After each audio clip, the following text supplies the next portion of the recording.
বাংলাদেশ ভারতের দ্বিতীয় টেস্ট নিয়ে আছে সংশয়। চেন্নাই থেকে ইতিমধ্যেই দুই দল পৌঁছেছে কানপুরে। সেখানে বৃষ্টি বিঘ্নতির বাধা হতে পারে একাধিক সেশন। তাছাড়া মাঠের সিকিউরিটি নিয়েও আছে প্রশ্নবিদ্ধ। দুই দল বর্তমানে অবস্থান করছে চেন্নাই থেকে কানপুরে। সে জায়গায় পিচ কন্ডিশন, একাদশ নিয়েও টাইগারদের আছে অনেক শঙ্কায়। ভারত বাংলাদেশ ম্যাচের আগে ভারতীয় সবথেকে জনপ্রিয় সংবাদ মাধ্যম দ্য ইন্ডিয়ান এক্সপ্রেস একটি প্রতিবেদন প্রকাশ করেছে। সেখানে বড় বাধাগ্রস্ত হতে পারে বাংলাদেশ ভারত ম্যাচের আগে বৃষ্টি বিঘ্নতি। বর্তমানে আবহাওয়া কন্ডিশনে একাধিক সেশনে হতে পারে বৃষ্টি বিঘ্নতির বাধাগ্রস্ত। তাতে নিঃসন্দেহে ম্যাচ সম্পূর্ণ না হওয়ার সম্ভাবনাই অনেকটাই বেশি। আগামী 27 সেপ্টেম্বর শুক্রবার ম্যাচের প্রথম দিনই বৃষ্টি হওয়ার সম্ভাবনা 92%। পরের দিন শনিবার বৃষ্টি হওয়ার সম্ভাবনা রয়েছে 80%-এরও বেশি।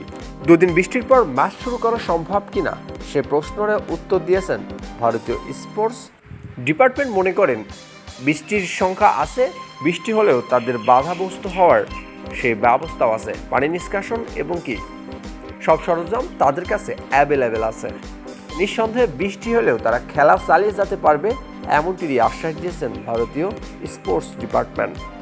গত মঙ্গলবার পিচ কভার এবং মাঠের সিকিউরিটির মহড়া নিয়ে অনুশীলন করেন মাঠ কর্মীরা এবং সিকিউরিটি বাহিনীরা। তাতে নিঃসন্দেহে আগামী সিরিজে হবে না কোনো ভেন্যু কিংবা ম্যাচ পরিবর্তন। কানপুরের ব্যাটিং সহায়ক পিচে ভারতীয় ব্যাটাররা বাড়তি সুবিধা পাবে। সে জায়গায় একটু ধুঁকতে হবে বাংলাদেশের পেস ইউনিটকে, কেননা সময় দুর্দান্ত ফর্মে আছে বাংলাদেশের পেস ইউনিট। সেখানে ভারতের ব্যাটারদের কাছে থাকতে হবে সেদিন খরচের খাতায়।